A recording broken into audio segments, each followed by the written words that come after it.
Hello and welcome back to Python. And now I want to show you a library which is called Numpy or Numerical Python, which is a larger library, so I'm gonna split this tutorial into separate parts. And yes, this library is kind of the base library of other libraries regarding data science. And it is working with large multi-dimensional arrays and matrices, along with a collection of mathematical functions which you can operate with. And because of NumPy relies to C code, the structures work pretty fast and are efficient regarding storage. So instead of further explanation, let's dive into it. So the installation is pretty simple. You just have to install NumPy with the pip installer, or yes, like me, like the lazy one, just using import NumPy, moving your cursor around and click on install NumPy in the IDE called PyCharm. Maybe it's possible in other IDEs in a similar way, but other IDEs have a console as well, so you can just type in pip install. As a quick reminder, the basics of Python are kind of requirements to use NumPy libraries. So in this tutorial I won't explain anything regarding the basics.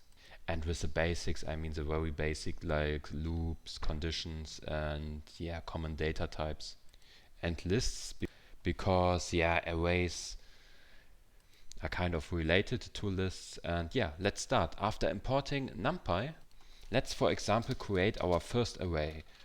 So to create an array in NumPy, we will first create a list like list1 equals 1, 2, 3, 4, 5. And now we create our first array, which is NumPy point array of list1. So now let's print both. Print our list1 and print our array. And as you see, the output on the console is quite different. But apart from that, how you are working with the data types is pretty similar. You can get access to the first element of the array with array and index 0. And if you type in length of array 1, it should return the length of our array. So why should you use arrays instead of lists if they work pretty similar? And that's just based on the simple fact that NumPy uses C code, and lists and arrays nearly look the same but are not the same. So for example, lists are existing of nodes. You can, for example, look at a list like this. We have list element 1, which points at list element 2, which points at list element 3. And as a user of Python, you don't really see that. But if you, for example, want to access to a certain element of a list, let me type the rest. So last element is list element x. So for example, if we want to get access to list element 3, he has to kind of search every list element and has to compare it if it is list element 3.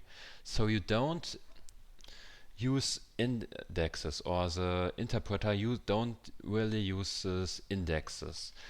So you can, of course, when you're coding, you can just say print list 2 and he will give you the second element. But in real time the code is not that efficient, because he's not looking at list index 2, but he's searching or kinda looping through the list. And arrays don't do that. An array you really have, because it's using C code, he's getting access at the element of the list. Kind of that. And because in NumPy we are using arrays instead of lists. Maybe you know arrays from C or Java. Arrays have the pro or have the advantage that most operations are much faster, and for example, when you have really large arrays with 1 million elements, array operations are so much faster, so much more efficient than list operations. And for this, but this only counts for larger arrays. They don't use that much storage than a list. If you have really small lists compared to small arrays, even it is even that the list is a little bit smaller regarding the storage than the array. But if you have larger arrays, and in data science you always have large lists, large arrays, the array uses much less, no, not much less storage, but for example 20% less storage. So the advantage in case of storage is real. Okay, but what can we do with those kind of arrays? So we have our array 1, and yes, if we, for example, want to multiply each element of our list by 2. For example, we have list 1, and what we want to get is 1, not 2, 4, 6, 8, 10. We have to multiply every element of the list with 2. For example, print E for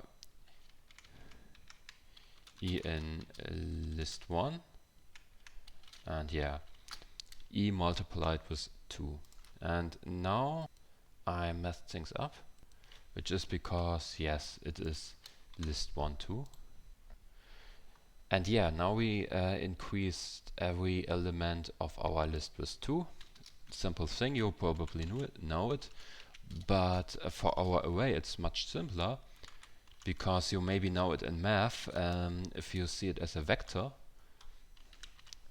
you just have to type array 1 multiplied with 2, and every element of our array is multiplied with 2.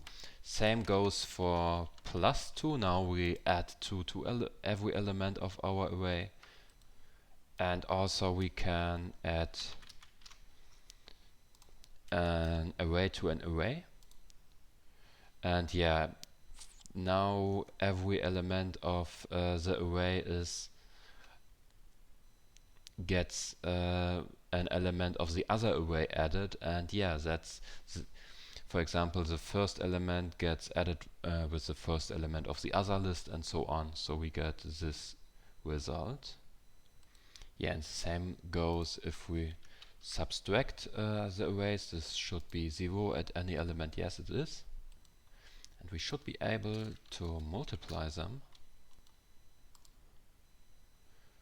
Yes, now every element is multiplied with the same element of the other array. And at last what I wanted to show is that we can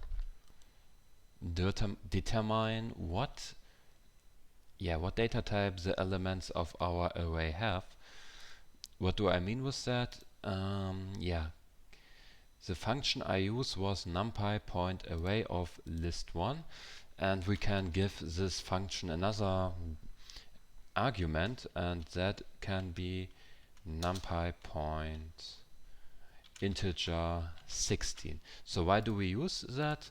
Because we are saving much more storage, because now every integer in this array only uses 16 bits, which is 2 bytes, and the maximum number you can now use should be 2 to the power of 15 minus 1. Why not to the power of 16? Because 1 bit is always the bit which defines if a number is negative or not. Complementary, I guess, was the right name. And of course, because the number 0 takes up 1 space, you can only use the remaining bits for a number. So now, after using my calculator, I got 23,767. So this number. of course you can use integer with 23 bits, integer with 64 bits, and yeah, don't let yourself be fooled. In PyCharm, 128 bits are possible to choose, but if you now click 1, he will give you a attribute error because NumPy has no attribute integer with 128 bits. Okay, this is everything I wanted to tell you. I hope you kind of enjoyed the video and see you on the next part. Have a good evening, day, dinner time, whatever time it is. I had to stop the video at many times because I got ill. Yeah, and yeah, I don't want to record my coughing, but I hope that's okay. See you, bye bye.